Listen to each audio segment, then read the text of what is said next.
Hey y'all, how is everybody doing? This quarantine stuff is crazy. People are going nuts.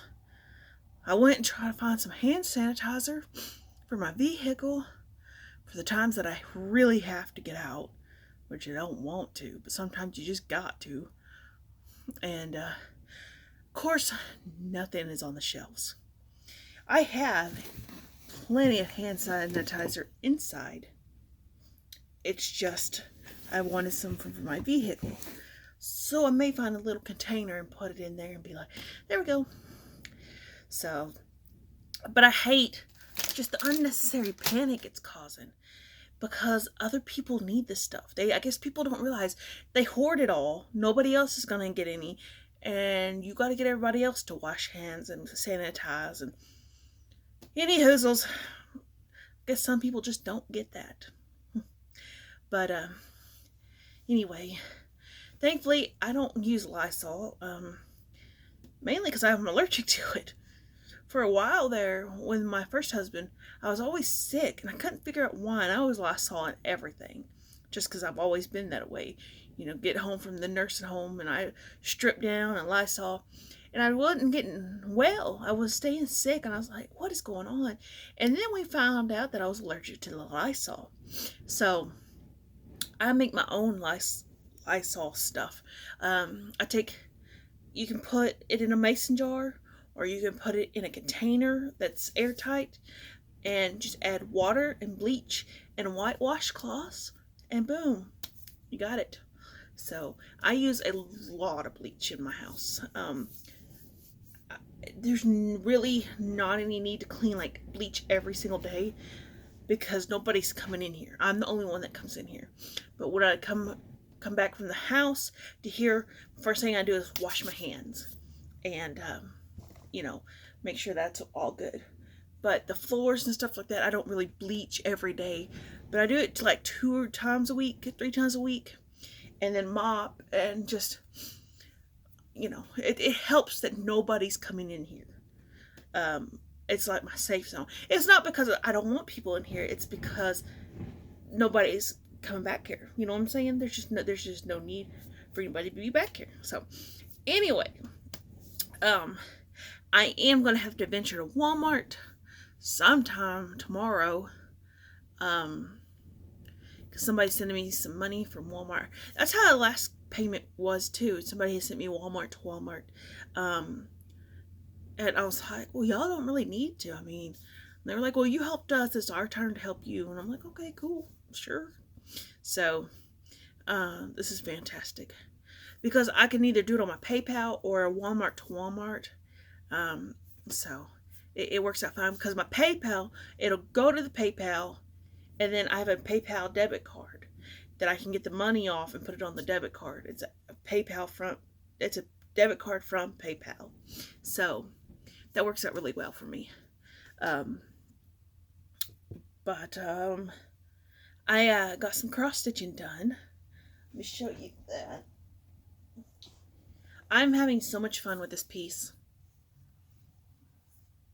Look at that. Let me get it right here. Okay, there. So I'm working on a purple section right now. It's right there. So,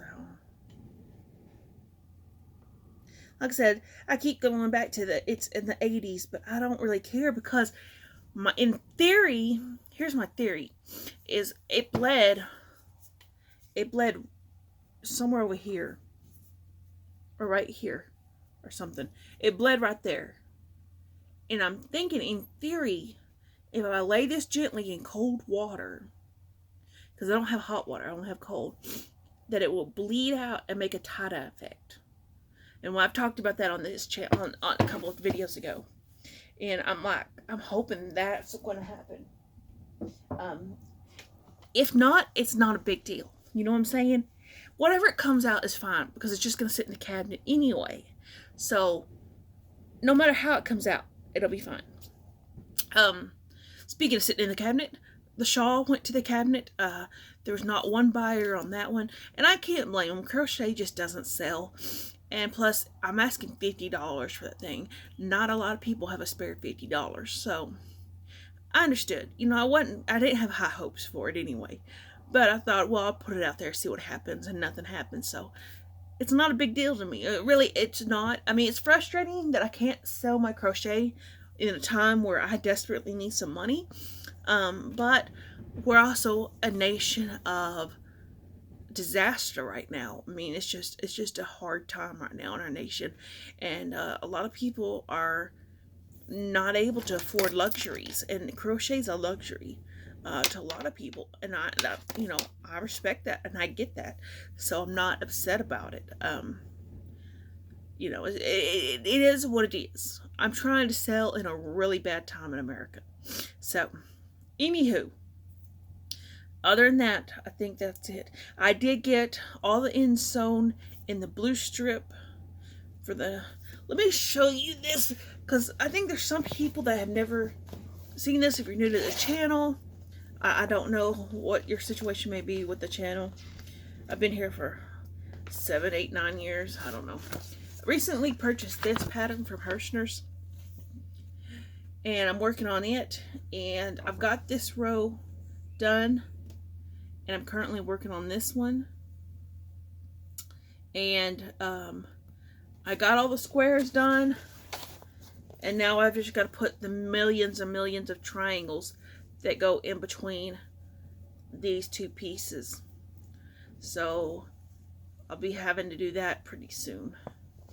Good thing is, with the triangles, it's all one color, so it'll be 2 ends instead of 4 ends. But I am working on it. It's just taking a lot of time, and it will take a lot of time. And like I said, I'm not in a hurry on that one. I'm really not. I'm kind of thinking I need to start at least trying to make a hat or 2 a day, so I can do hats for homeless and all that this winter. I don't know. I didn't do it last winter, and I kind of felt bad about it. But sometimes things are happening that you just can't change, you know what I'm saying? So I don't know the status of it yet. I don't want to commit to saying, hey, yeah, I'll make hats and I'll get your set out and I'll get your set out. Because I work with a couple of people that I trust that won't take the hats and sell them, that will actually give them to the homeless and to the needy. And I send them usually up north because we don't have a need for them in Texas. But I do have my contacts that I can say, okay, I made you this many hats, here's this. And I don't know if I want to commit to it just yet. I don't know if it'll be like last year where I just couldn't deal with it.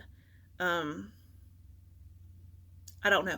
I've got that beautiful new machine that can make hats in minutes, but I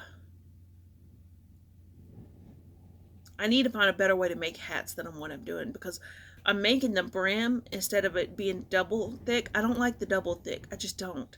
It makes it too thick and not stretchy. So the way I'm doing the brim, it takes a lot of time to do it that way. But I need to research videos. Now that knitting machines are a thing now, I think I need to research videos and see if there's a better way to make hats than what I'm doing. Because when I first started making hats a while back, I was doing them on the hand loom, where you hand loom. And then they have now the knitting loom. And for a while, nobody had really big, Mary Margaret, was that her name or something? Had a few loom videos, but now it's getting real popular to where I can find those videos and decide, okay, is this going to be the better way to do it or not? Or, I wasn't sure how to do things. So, anywho, let me quit rambling. I just don't know exactly for sure on the hats just yet. If you are my contact,